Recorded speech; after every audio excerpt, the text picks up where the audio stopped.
तेरे कोटी में झांक सुरता तोहे पति बुलावे है। इस मोह ममता के जाल में तने काल फसावे है। अपने पति को भूल बावड़ी बैठी याराम संगर के। काम क्रोध मोह लोभ मस्करे रहिए जा रात डर के। अपने पति को भूल बावड़ी बैठी आराम संगर के। काम क्रोध मोह लोभ मस्करे रहिए जा रात डर के। मात पिता संतान संपत्ति में तू तो उलझ गई घर के। मिलना चाहे पति अपने ते बांधे कफन सिर के। देख जीवती मर कहे सुरता किसा आनंद आवे। इस मोह ममता के जाल में तन काल फसावे। तेरे कुटी में झांक सुरता तोहे पति बुलावे। मोह ममता के जाल में तोहे यू काल फसावे। पति मिलन की विधि बताऊं सुन सुरता चितला के। सतपुरुष से कर ले सगाई गुरु बिचौला बना के। पति मिलन की विधि बताऊं सुन सुरता चितला के। सतपुरुष से कर ले सगाई ये गुरु बिचौला बना के। सत्संग बान बैठिए लाडो ये दान की मेहंदी ला के। पांचों गहने पैर सुहागण सतनाम की बिंदी ला के। सत्संग बान बैठिए लाडो या दान की मेहंदी रचा के। पांचों गहने पैर सुहागण सतनाम की बिंदी ला के। प्रेम की लाली ला कहे सुरता क्यों न पति रिझावे। इस मोह ममता के जाल में तन यू काल फसावे। तेरे कुटी में झांक सुरता तो ये पति बुलावे। इस मोह ममता के जाल में तन काल फसावे। जाप अजपा जप के अपना दहेज बना लिए। अनहद बाजा बाजन लगे तब खुशी मना लिए। जाप अजपा जप के अपना दहेज बना लिए। अनहद बाजा बाजन लगे फिर खुशी मना लिए। आवे बिरहा कबीर लेवन ने खुश हो के चालिए। प्रेम की बारिश होवन लग फिर मलमल ना लिए। सार शब्द का सुरमा गा लिए जो पति को भाव है। इस मोह ममता के जाल में तने काल फसावे।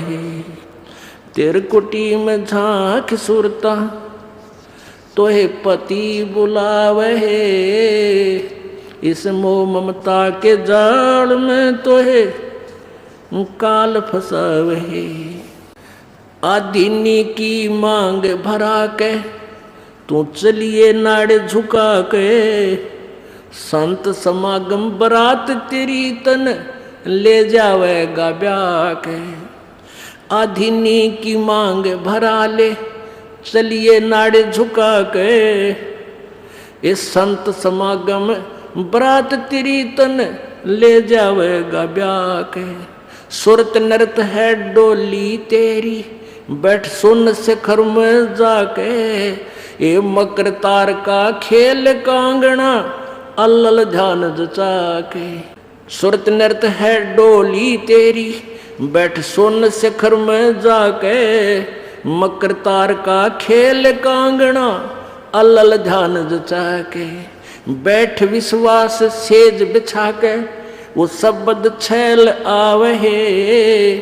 इस मोह ममता के जाल में तो है काल फसावे। तेरे कुटी में झांक सुरता तोय पति बुलावे। इस मोह ममता के जाल में तोहे काल फसावे। दिव्य दृष्टि से देख लिए तू अपने पति का सेरा। सोन शिखर में एक श्वेत महल है जहाँ तेरे पति का डेरा। दिव्य दृष्टि से देख लिए तू अपने पति का सेरा। सोन शिखर में श्वेत महल है वहाँ तेरे पति का डेरा। इन त्रिलोकी यारों को भूल बावड़ी इच्छा बीज भस्म हो तेरा। राम दुहाई साच कहत हूँ सतगुरु करावे फेरा। इन त्रिलोकी यारों को भूल बावड़ी इच्छा बीज भस्म हो तेरा। राम दुहाई सच कहत हूँ सतगुरु करावे फेरा। रामपाल सतगुरु का चेहरा। रामपाल हो सतगुरु का चेहरा। यू काल खड़ा लखावे। इस मोह ममता के जाड़ में तो है काल फसावे। तेरे कुटी में झांक सुरता तोहे पति बुलावे। इस मोह ममता के जाल में तोहे यू काल फसावे। अपनात्मा ये वही दवाई है जो थोड़ी सी बूरा में डाल कर दी जाती है। ये वही ज्ञान है जो परमात्मा ने बताया है। इस शब्द यानी पद्य भाग में इसको उसी तरीके से समझाया है। क्या बताया है कि त्रिकुटी में झांक सुरता तोहे पति बुलावे है। इस मोह ममता के जाल में यू काल फसावे। आप एक दूसरे में फंसे बैठे हैं। ये मेरा बेटा है, ये बेटी है, रिश्तेदार है, ये कार है या कोठी है, ये बहन है।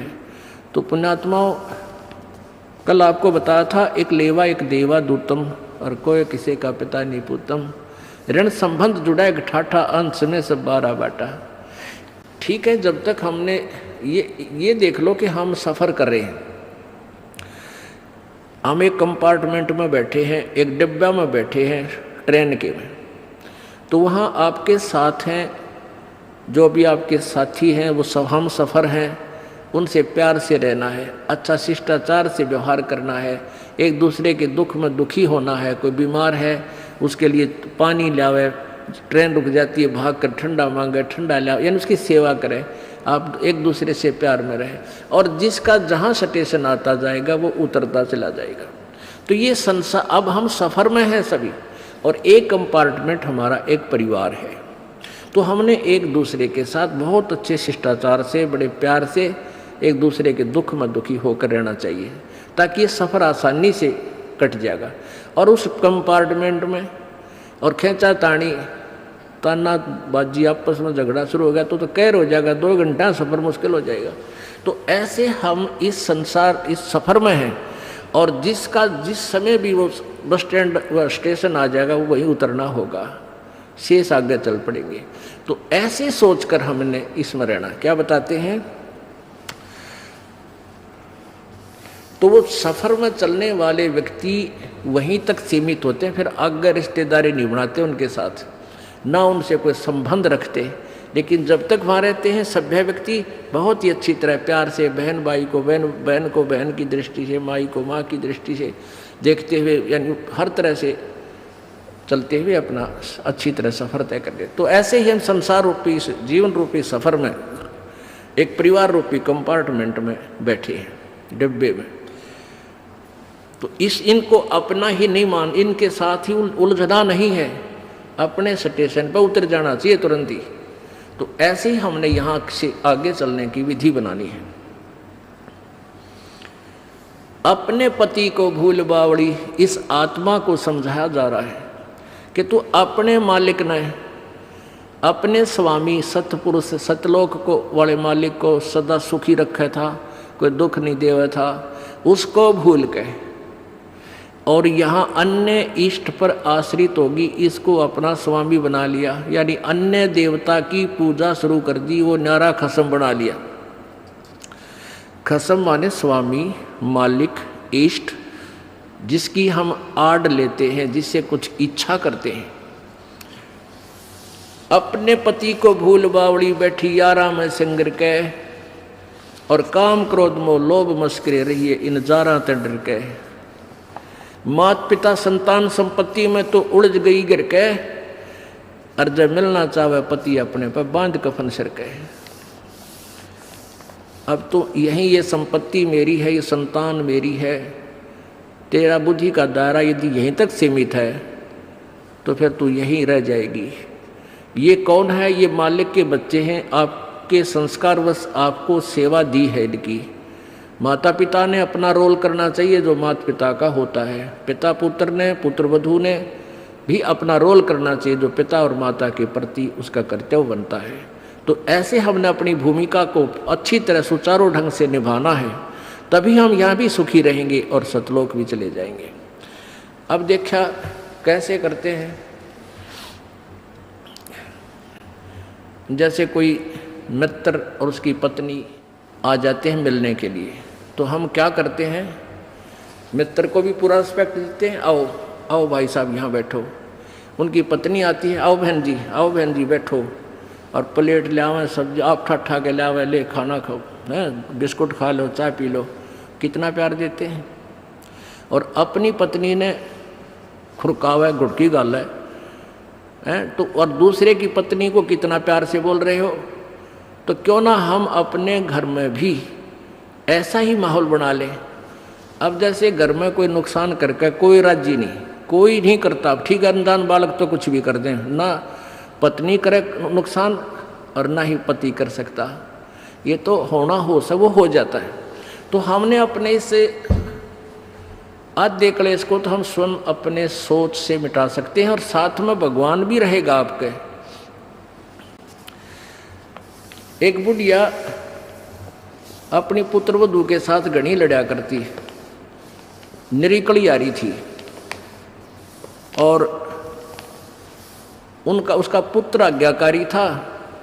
वो आते गंदी तेरी बहू ड्यों करे है, तेरी बहू ऐसे करे है। वो आते उस बहू ने अपनी पत्नी ने गढ़ता, वह बेचारी अपना टाइम पास करी।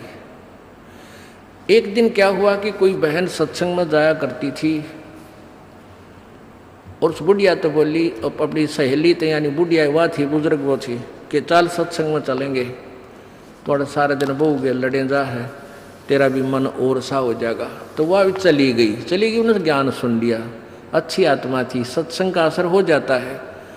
उसने अपना नाम ले लिया, 2-4 सत्संग सुने, तो बुढ़िया में बहुत फर्क पड़ गया, परिवर्तन हुआ। एक दिन वो पुत्र वधू उसकी दूध काट के भैंस का 5-6 किलो दूध, और ऐसे ऊपर कड़ियों में एक कड़ा लटे, और ऐसे ऊपर कड़ियों में एक कड़ा, उसमें बाल्टी टांग दिया करते बिल्ली कुत्ते से बचाव के लिए दूध की।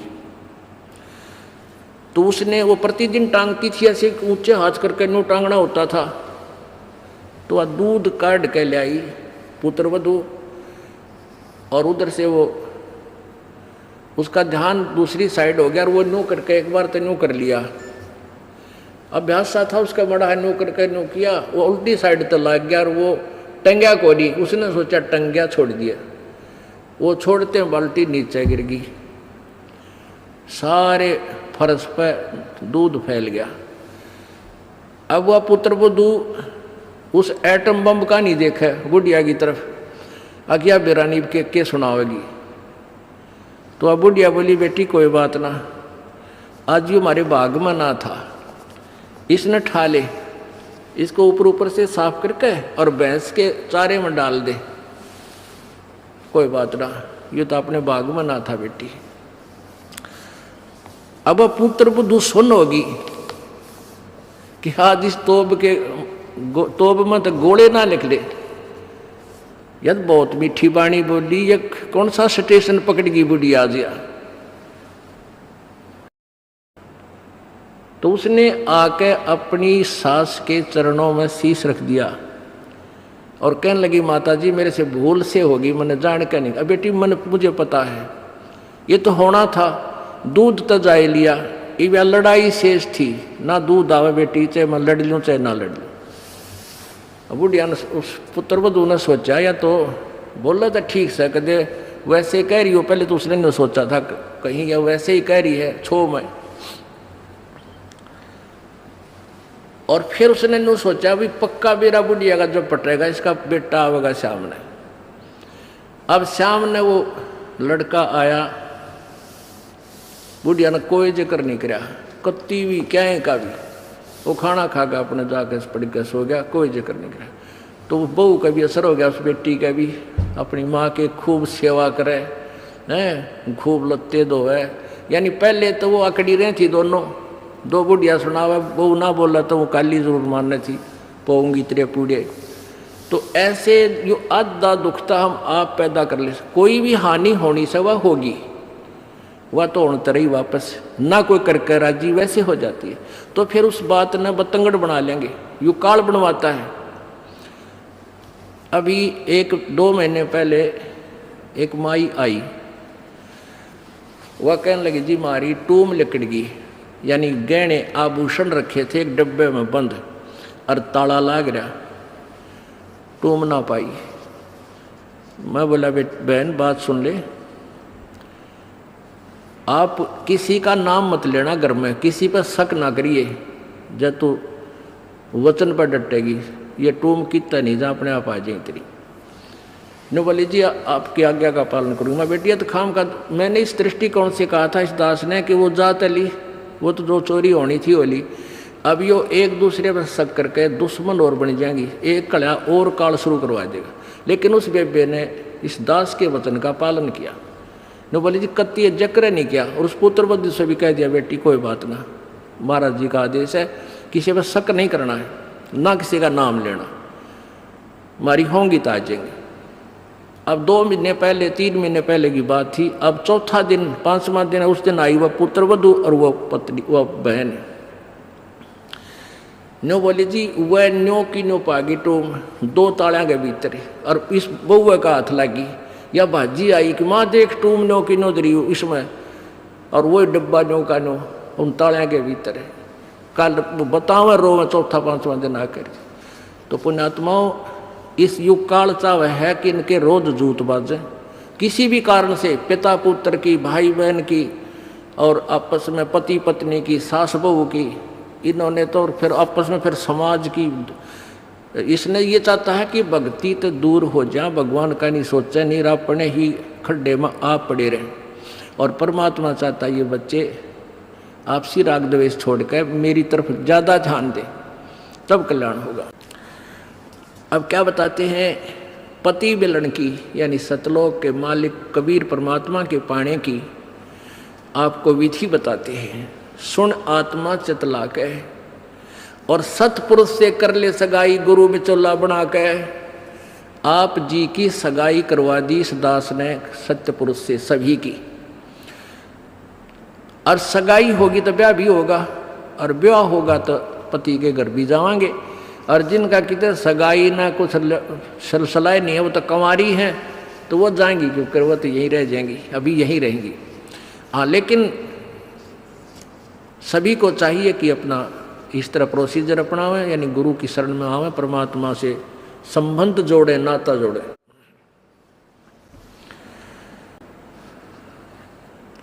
सतपुरुष से कर ले सगाई, गुरु बिचौला बना के। फिर सत्संग बान बैठिए लाडो, और दान की मेहंदी रचा के। जैसे बान बैठाया करते हैं, 5-6 दिन बैठाया करते, 6-7 दिन, तो परमात्मा कहते हैं वहाँ वो तेल चढ़वाता वो बान नहीं, इस सत्संग रूपी बान में यहाँ बान बैठो, यहाँ आओ, ये राम नाम का तेल चढ़ावांगे आपके, और फिर आपका रंग रूप निकल जाएगा, यानी आपके अंदर परिवर्तन आएगा। तो क्या कहते हैं, सत्संग बान बैठिए लाडो, और दान की मेहंदी रचा के। ये लाल हाथ करने से कोई लाभ नहीं है, इन हाथों की मेहंदी दान है, 2 पैसे अपनी कमाई में 10वां अंश गुरु को दीजिए और जीवन जन्म सफल कर लीजिए।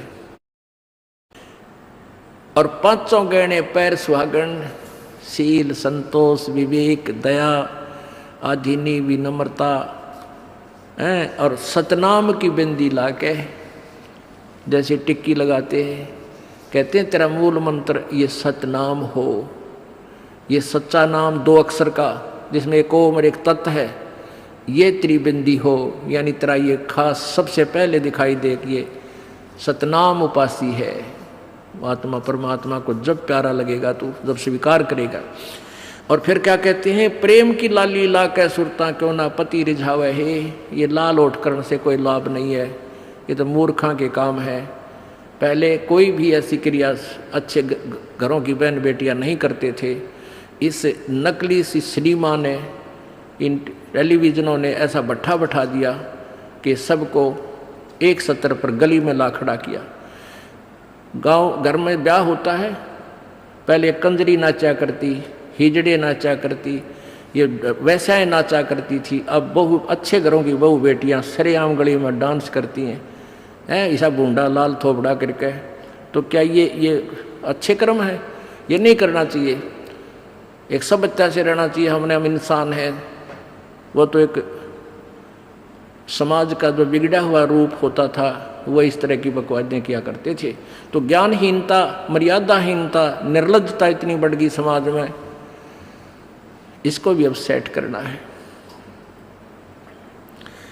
तो कहते हैं प्रेम की लाली ला के, प्यार तो बोला सब बान भाइयां थे, सभी भक्तों से, समाज में वो भी कोई बगैर उपदेशी भी रिश्तेदार है, सबसे मृदु भाषा से प्रयोग करे, मीठा बोल है, प्यारा बोल है, ये तेरी लाली है, ये तेरे होठों की शोभा है। फिर कहते हैं जाप अजप्पा जप के अपना दहेज बना लिए। ओह, ये भक्ति की कमाई जो श्वास उश्वास से ये अजप्पा जाप कहलाता है। कहते इसका जाप करके तू अपना ये दहेज बना, यानी धन जोड़ ले जो आगे लेकर जाना है। दहेज जो अपने पति के घर लेके जाना है।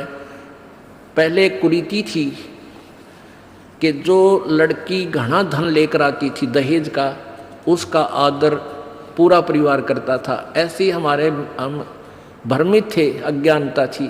तो उसी दृष्टिकोण से ये कहा गया है कि जैसे अच्छा ज़्यादा दहेज लाने वाली बहू पुत्र वधू अपने ससुराल में आदर सत्कार पाती है, ऐसे ही तू डट के भजन कर, घना दहेज बना ले। सत्य अजप्पा जाप का, अजप्पा जाप जप के अपना दहेज बना लिए, अनहद बाजा बाजन लागे फिर खुशी बना लिए। ओह, जैसे लड़की का पता लग गया कि आज ब्याह है, लड़की की का आज विवाह है।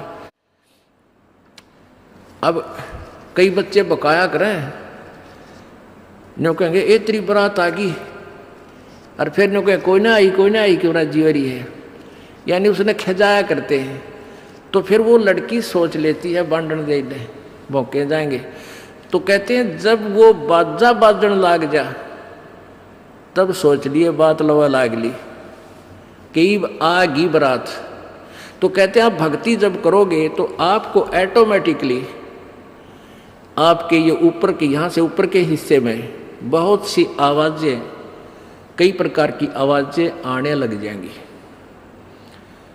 इसमें जो हमें आवाज़ सुनती हैं ये प्राथमिक भक्ति की लक्षण है, अंतिम नहीं है। हाँ, ये भी सुननी चाहिए, सुनेंगी, आपको अवश्य सुनेंगी, ना चाहते हुए भी सुनेंगी। और कभी सुनना चाहो तो कभी 2, 4, 10 मिनट, कभी कभी डेली नहीं, कभी ऐसे कान बंद करके एकांत स्थान पर सुन लेना। आपको सारा साजबाज अंदर बाजता दिखेगा, जिसकी भक्ति इस लक्षण हो गए। कुछ एक को वैसे भी सुनती हैं जिनके पूर्व जन्म की भक्तियाँ होती हैं और फिर धीरे धीरे उनकी बंद हो जाती हैं, आगे कुछ नहीं सुनती, चाहे वो किसी का नाम जाप ले रखा है। तो वो तो ऐसा सुनना, ये देखना तो ऐसा है जैसे आपने बैंक में कमाई करी की और बैंक में पैसे जमा करा दिए, और उस बैंक की कापी ने कभी देखना चाहो तो खोल कर देख लो। और ये दूसरे जो पंथ बताए हैं, ये साधना, इनकी नाम गलत हैं और कहते हैं ध्यान लगाओ, मेडिटेशन करो, कान बंद करके, आंख बंद करके, अंदर आवाज़ सुनो, शब्द सुनो, ये कोई फायदा नहीं। अब जैसे धंधा करता नहीं और बैंक में जब पूर्व जन्म की पहले की जो डिपॉजिट है 20-30 हज़ार, उसने रोज देखे जाने कहाँ 20 हज़ार हैं, और 20 हज़ार में काम तो ना चले, फिर वो निकलवाने भी उसी में तो पड़ेंगे, वो एक दिन जीरो हो जाएंगे। वो तो जैसे आपको ये आभास होंगे किसी भी वस्तु का, जैसे हम हमारी आँखों, आपकी जो भक्ति करते हैं उनकी आँखों के सामने बहुत सी चीज़ें ऐसे चलती दिखाई देंगी। कभी तो ऐसा आभास होगा जैसे कोई मक्खी आ गई, कोई मच्छर जा रहा है, या कोई ऐसी कोई लाइन सी दिखाई देती है। तो ये आपकी भक्ति की कमाई है, प्रतिफल आपको दिख रहा है। और कई एकादा क्या करे हमारे भक्त, एक बहन भगत भाई आया ने बोला जी मैंने तो आँख दिखा ली, मेरी तो आँखों में डिफेक्ट हो गया। वहाँ क्या हो गया कि आगे मेरा निकाला कड़ा दिखे जाए, नो देखूँ जब भी दिखा, मन तक कई बार डर भी लग जाता है।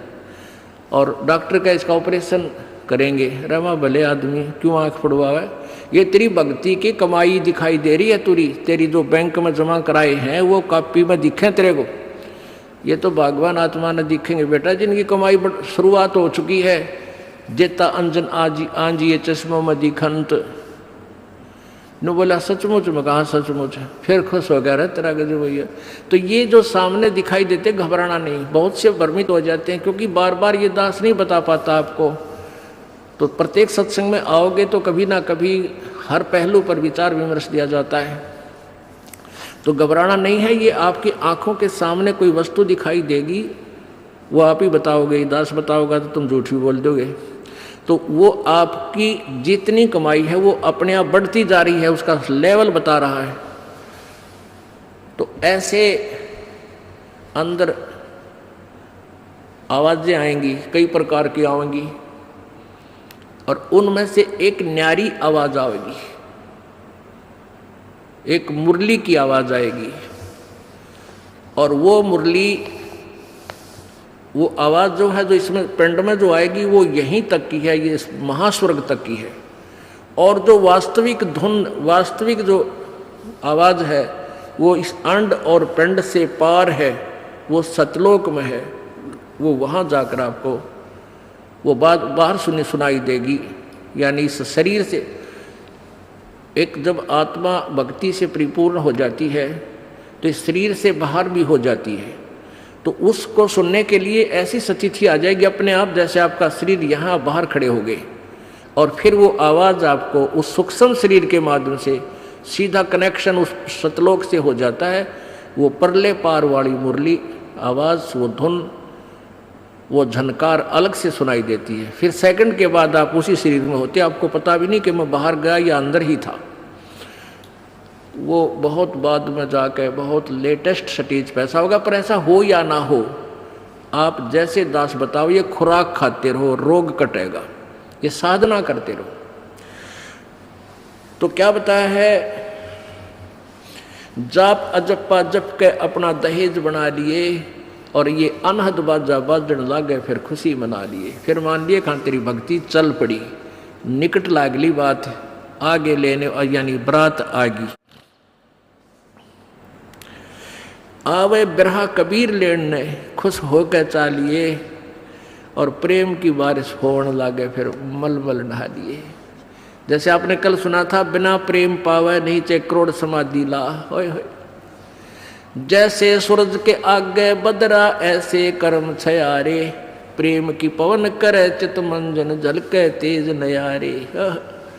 प्रेम की पवन, परमात्मा के प्रति इतना प्यार उमड़ उमड़ का अब आपके हृदय में रह रह के जरा सी बात मान ले कि चले आंखें भरे आऊँ आपकी, कुछ दिन में ऐसी स्थिति आ जाएगी। तो ये प्रेम की पवन चलेगी। जैसे सूरज के आगे बादल होते हैं तो सूर्य का प्रकाश निष्क्रिय हो जाता है, और जब हवा तेज चलती है बादलों को इधर उधर फेंक देती है तो सूर्य का प्रकाश ज्यों का तो सामने चमक रहा होता है। ऐसे परमात्मा और अपने बीच में, आत्मा के बीच में पाप कर्मों का गरावा यानी बादल छाया हुआ है। इस प्रेम की यानी सब भक्ति जो क्रिया आपकी होंगी, दान करता आदमी को इतनी खुशी होती है उस दिन कोई ठिकाना नहीं। और 10 रुपये चोरी कर ले, आत्मा खुश नहीं हो सकती, चाहे 20 लाख चोरी कर ले। और 10 रुपये, 20 रुपये, 1000 रुपये, 2000 रुपये आप दान करने की चेष्टा करते हो, पहले उमंग भर लेती है। और दान करे पाछो तो न्यारी खुशी होती है। तो ये तो क्या बताते हैं, ऐसे जो सब क्रियाएं आपसे कराई जा रही हैं, इनका उद्देश्य है कि आप में इतनी विनम्रता, इतना प्योर हार्टेड हो जाओ आप कि मालिक के प्रति जरा सी भी चर्चा चला आँखों में पानी आने लग जा, गदगद हो जा। कहते हैं प्रेम की पवन करे चित मंजन, फिर झलके तेज नयारे। तो यहाँ क्या बताया है कि प्रेम की बारिश होने लगे, फिर मल मल ना लिए, यानी ये लक्षण बता रहे हैं एक भक्त में रह रहकर ऐसे लक्षण आ जाएंगे। एक बुढ़ा आवे मेरे पास, नाम ले रखा उन्होंने साल भर से। वो कहता है जी मैं नाम जपन लागू, मैं रोने लग जाऊँ, मेरा रोना बंद कर दिया। राम तो रोना शुरू करवावा तो बंद करवाना आवे, ये तेरे भाग जा गिरे भले आदमी, नो कहना शर्म आवे, लोग नो कहीं अच्छा आदमी नाम लेने लगे तो माई लोग की सुनेगा तुम्हारी सुनेगा, नो बता। तो इसे ओपन कर्मी प्राणी है, बुढ़ा आदमी 65 साल का होगा, भगवान का नाम मिल गया, पिछले संस्कार से ही होता सारा कुछ।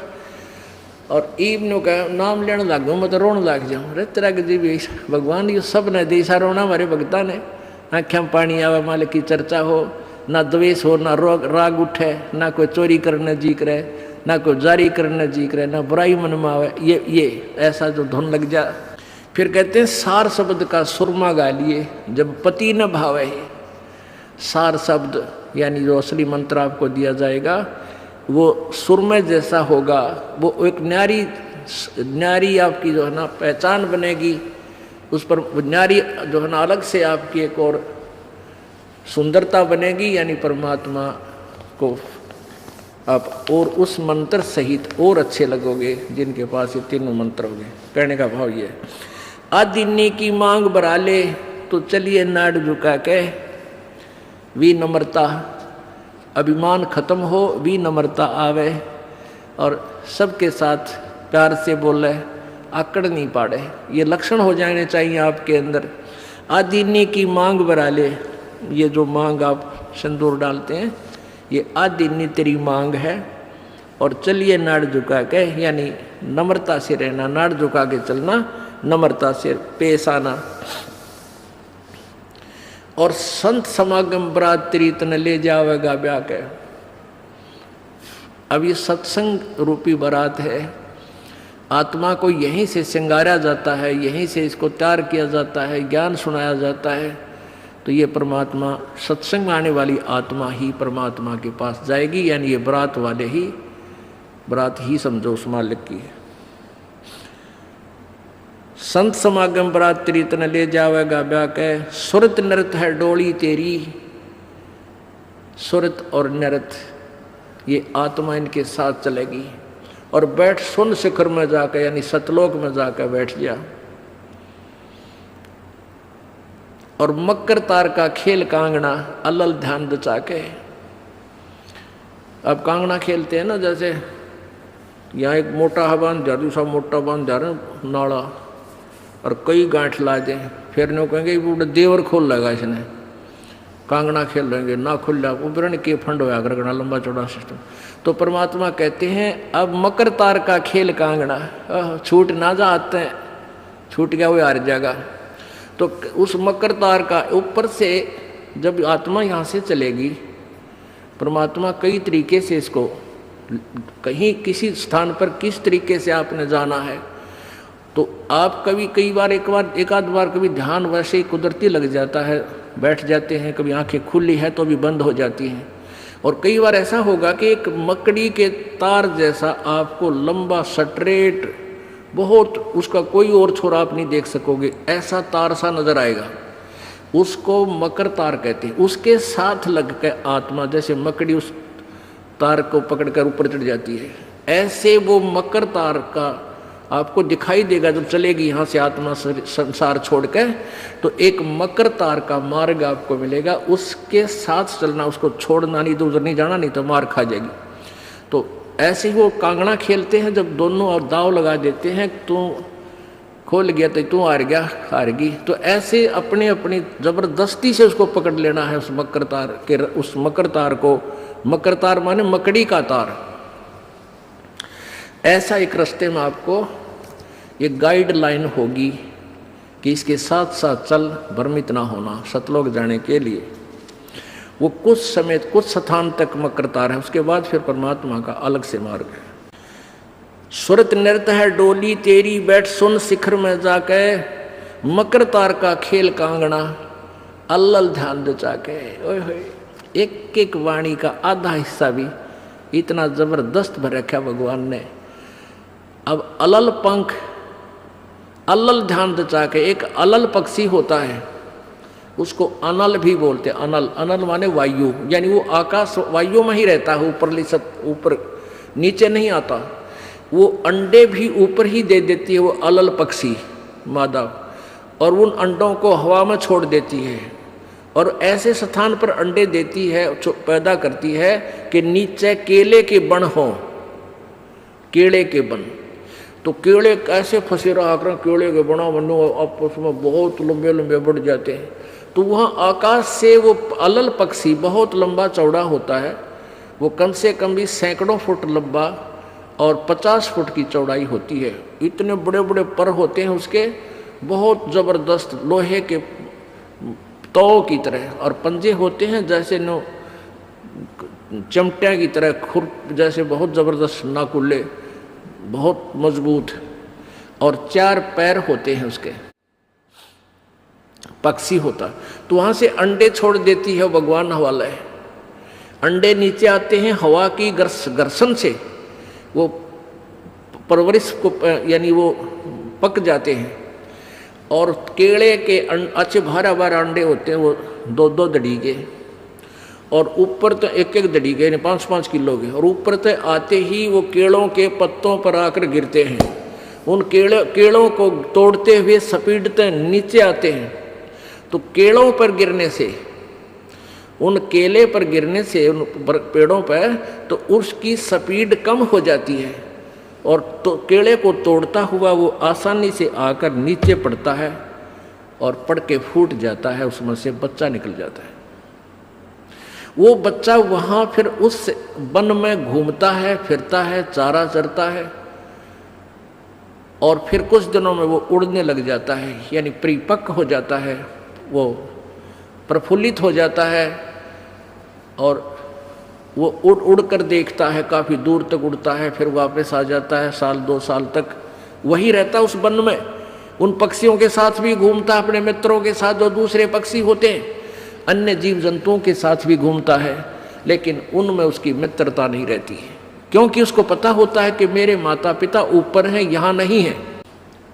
पुण्यात्मा, ये बहुत ही उत्तम ज्ञान है और छुपा हुआ ज्ञान था, ये तत्व ज्ञान है।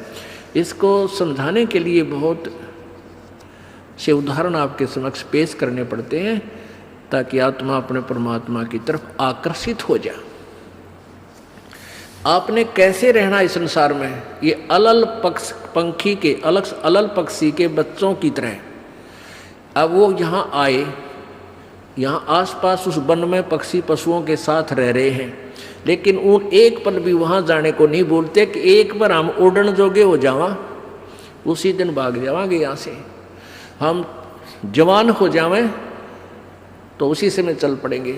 तो जब वो युवा हो जाते हैं और खूब उड़ने योग्य हो जाते हैं, तो चलते समय कहते हैं 5 हाथियों को वो पक्षी, अलल पक्षी ऐसे लटका, क्योंकि उन केलों के वन में हाथी के भी झुंड के झुंड होते हैं, वहाँ होते थे पहले समय में, तब बने ना रहे, तो वहाँ झुंड के झुंड हाथी होते हैं, नो एक दूसरे के सट कर चला करें, सैकड़ों की संख्या में, कई झुंड है।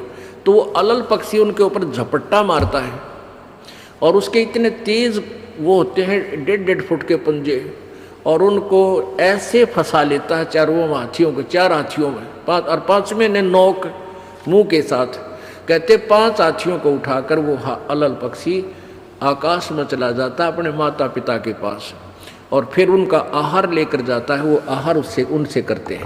तो अब आप यहाँ आए हो, अलल पक्षी की तरह ध्यान रहे, एक पल भी वो पक्षी का बच्चा अपने माता पिता को नहीं बोलता कि मैं यहाँ का नहीं हूँ, मेरे तो ऊपर है माता पिता, और जब मैं यहाँ से जब जाने जोगा हो जाऊंगा 1 मिनट में चल पड़ूंगा।